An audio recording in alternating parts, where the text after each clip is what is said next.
하나님 말씀 열왕기하 6장 24절에서 7장 2절의 말씀입니다. 열왕기하 6장 24절에서 7장 2절입니다.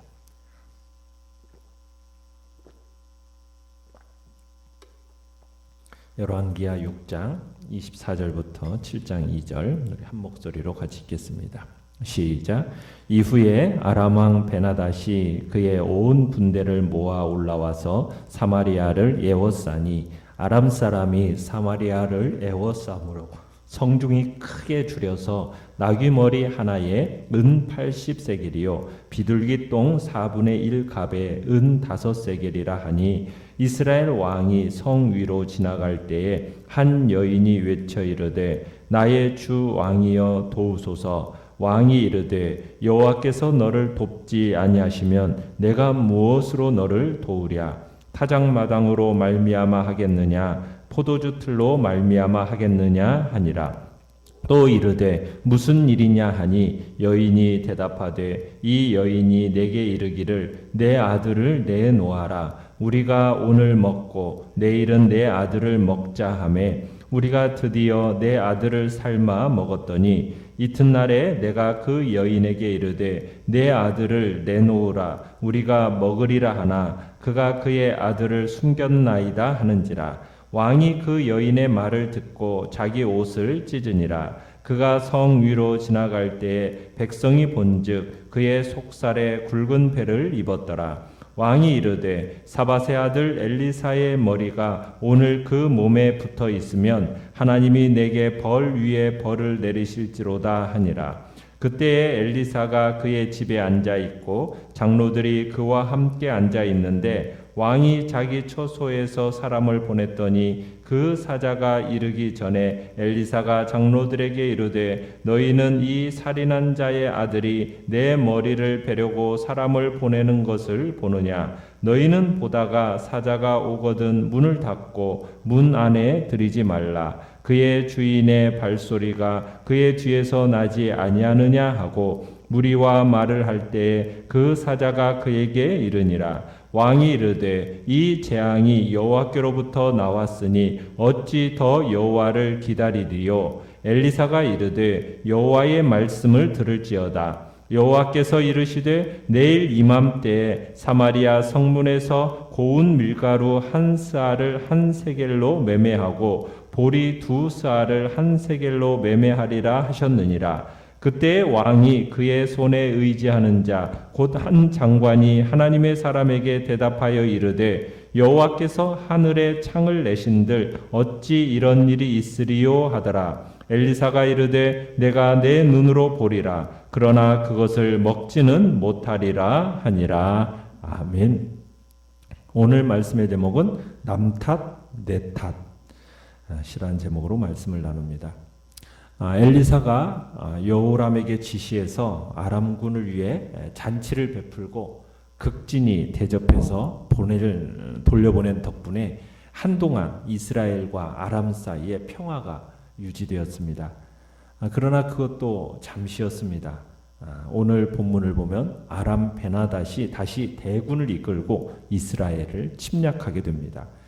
그런데 이번 아람의 침략은 전의 것들과 좀 성향이 다릅니다. 전에는 이스라엘 영토에서 자신들이 원하는 성읍들, 지역들을 약탈했는데 이번에는 다른 곳은 손을 대지 않고 오직 사마리아, 이스라엘의 수도인 사마리아만 포위를 한 겁니다. 근데 이 사마리아의 포위가 얼마나 효율적이었는지 여호람이 전혀 대항하지 못하고 마치 새장에 갇힌 새처럼 무력한 나날을 보내게 됩니다. 그러면서 성 안에 있는 사람들의 고충도 이루 말할 수 없는 수위에 도달하게 됩니다. 자, 내용 관찰 문제 1번을 보시면 아람의 2차 침입으로 포위당한 사마리아 성 내부에서는 어떤 상황이 벌어집니까? 시간이 지나면서 성중에는 먹을 것이 거의 떨어져 버렸고 그나마 남은 음식은 터무니없이 엄청난 가격에 거래가 됩니다. 사마리아 성 안에 음식이 얼마나 귀했는지 갇혀있는 사람들은 평소에 거들떠 보지도 않았던 나귀머리 하나에 은 80세겔을 지불했고요. 비둘기똥 4분의 1갑에 은 5세겔을 지불해야 했습니다. 여기서 4분의 1갑이라고 하는 것은 500ml 정도 되는 약입니다. 그러니까 평상시라면은 음식으로서의 가치가 전혀 없는 것들조차 터무니없는 가격에 매매가 되었다는 겁니다. 그러니 이 당시 참 사마리아 성 안의 기근이 얼마나 심각했는지를 단적으로 보여준다 할 수 있겠죠. 자, 이스라엘 왕 여호람이 이제 새장이 갇힌 새처럼 답답한 심정으로 포위된 성벽 위를 걷고 있을 때였습니다. 한 여인이 왕에게 나와서 비명을 지르면서 도움을 청합니다. 26절에 나의 주 왕이여 도우소서. 자, 그러자 왕이 뭐라고 답변을 하고 있습니까? 27절에 여호와께서 너를 돕지 아니하시면 내가 무엇으로 너를 도우랴. 이 말은 하나님께 대한 비난과 원망의 말입니다. 무슨 얘기냐면 하나님께서 이스라엘을 버리셨는데 내가 어쩌겠느냐라는 뜻이에요. 왜 나한테 도와달라고 하느냐? 하나님한테 따져봐라. 이런 식의 지금 답변이란 얘기입니다. 그러니까 이스라엘 왕으로서 자신의 책임은 회피하면서 모든 책임을 누구에게 돌리고 있는 겁니까? 하나님께 돌리는 무책임한 답변을 지금 여호람이 하고 있는 거죠. 자, 그러면서 이 여인이 자신의 기가 막힌 사연을 왕에게 호소를 하는데요. 이야기를 들어보니까 어떤 얘기입니까? 너무 배가 고파서 먹을 것이 없어서 이 여인과 이웃 여인이 서로 어떻게 의견을 나눴습니까? 서로의 자식을 잡아먹기로 하고 먼저 자기 자식을 삶아 나누어 먹었다는 거예요. 그런데 그 후에 이웃 여인의 아이를 잡아먹을 때가 되어서 이제 잡아먹으려고 하니까 자식을 내놓으라고 하니까 이 여인이 어떻게 하고 있습니까? 자신의 아이는 숨겨놓고 내놓지를 않는 거예요. 지금 이런 하소연입니다. 그러니 왕이 이 두 여인의 일을 중재해달라는 상소를 지금 올리고 있는 거예요. 그러니까 여인의 이 상소가 이 당시 정말 포위된 사마리아 성 안에 얼마나 혹독한 굶주림에 만연했는지를 상상해 볼 수가 있는 겁니다. 그 굶주림 앞에서 인간성도 심지어 모성애까지도 저버린 참담한 상황인 거죠. 이런 상황 앞에 왕이 기가 막혀서 말이 나오지 않고 있는 겁니다. 자, 연구와 묵상 문제 3번으로 먼저 가시면은 하나님은 왜 이런 엄청난 환란을 이스라엘에게 허락하셨을까요?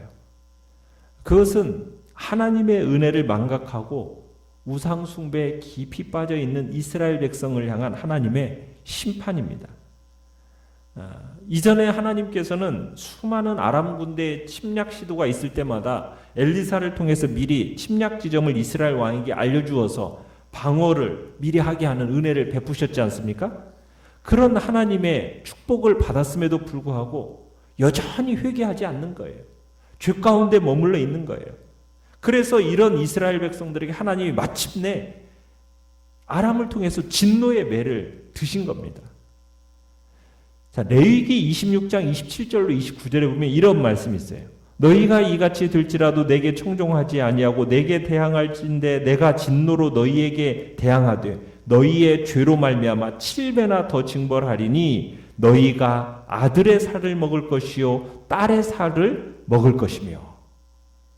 신명기 28장 53절에도 이런 말씀이 있습니다. 내가 적군에게 애워싸이고 맹렬한 공격을 받아 곤란을 당함으로 내 하나님 여호와께서 내게 주신 자녀 곧 내 몸의 소생의 살을 먹을 것이라.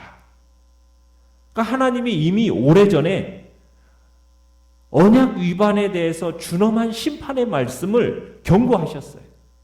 하나님이 재앙을 허락하신 목적은 무엇입니까?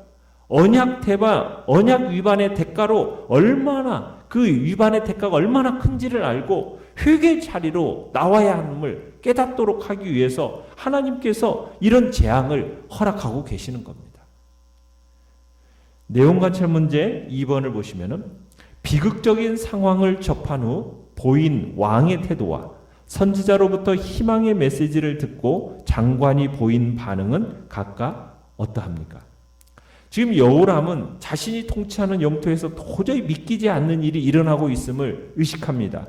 그래서 자신의 옷을 찢으면서 이제 맹세를 해요. 이 옷을 찢는다라는 것은 극도의 슬픔을 상징하는 행위입니다. 하지만 옷을 찢으면서 자신의 죄를 뉘우치고 회개한 것은 아니에요. 다음 말을 들어보면 기가 막힌 말을 합니다. 31절에 보면 뭐라고 얘기하고 있습니까? 사밧의 아들 엘리사의 머리가 오늘 그 몸에 붙어 있으면 하나님이 내게 벌 위에 벌을 내리실지로다.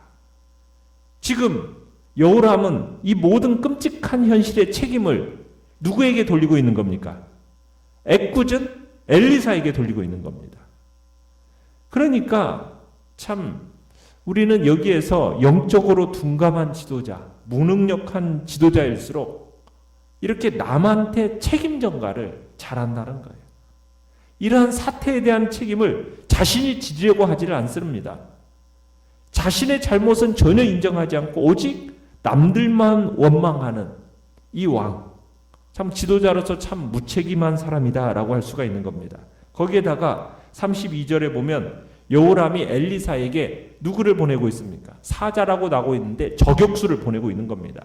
그러면서 이 자신도 저격수를 뒤따라가요.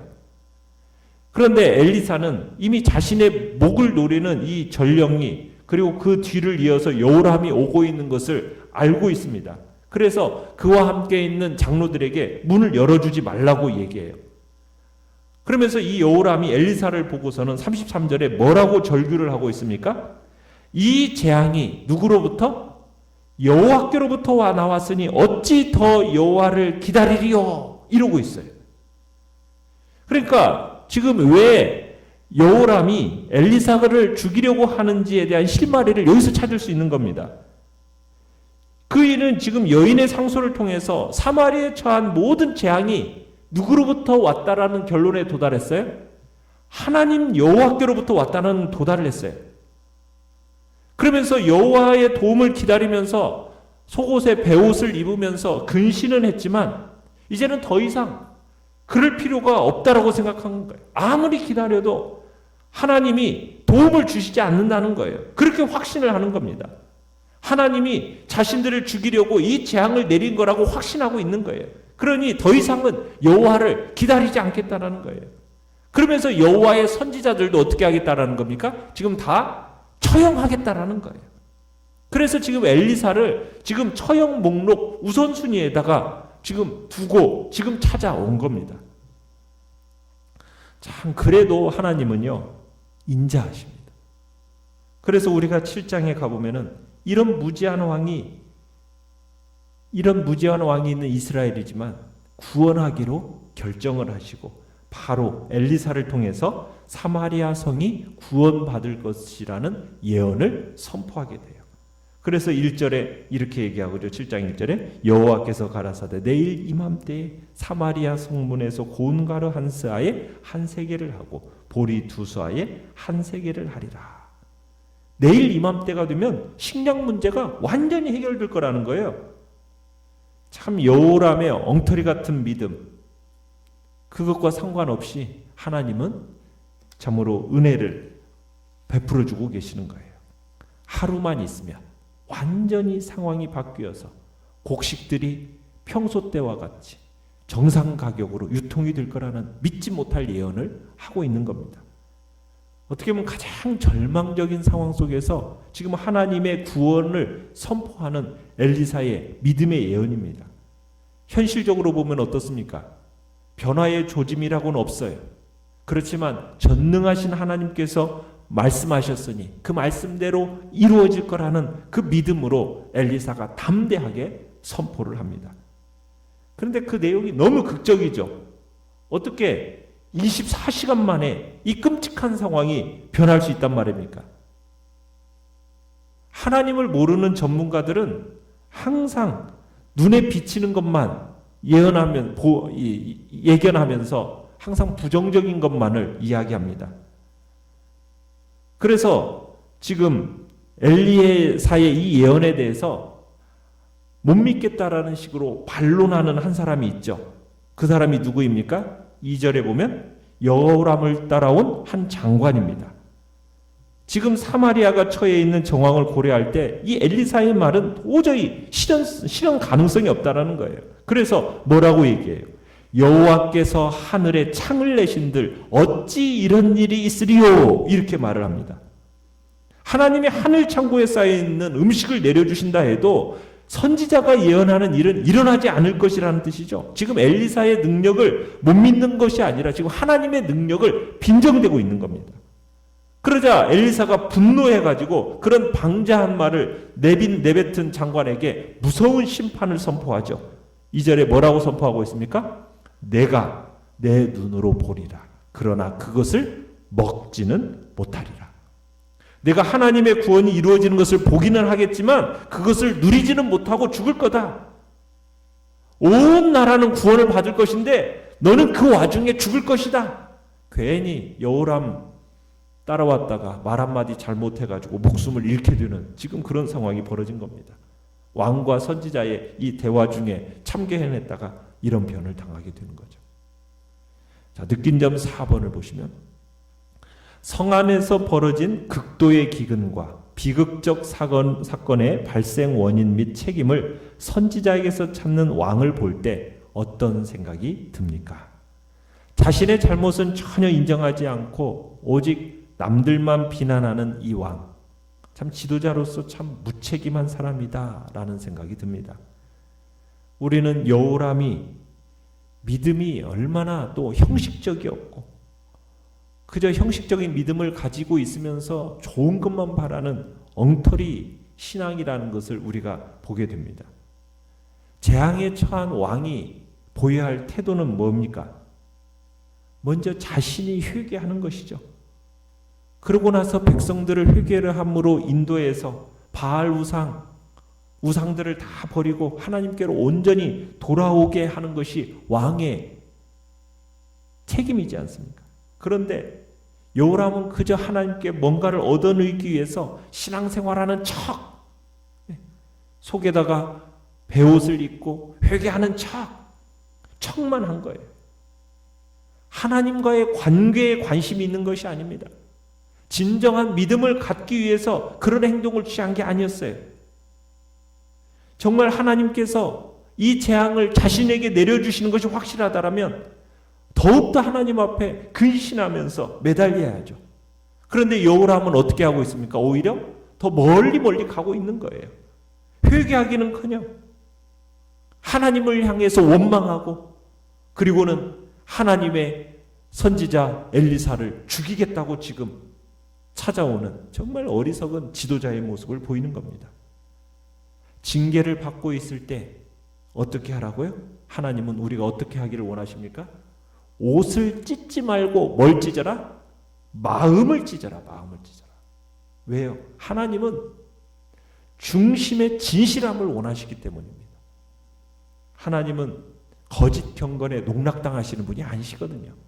그래서 우리는 주님 앞에 정말 진실한 마음으로 회개의 마음, 이것을 주님은 간절히 원하시고 지금 우리에게 요구하시는 바도 동일하게 그 마음을 요구하고 계시는 것입니다. 자, 결단과 적용 5번 보시면 내 잘못으로 인해 초래된 사건과 고난을 남의 탓으로 돌리진 않습니까?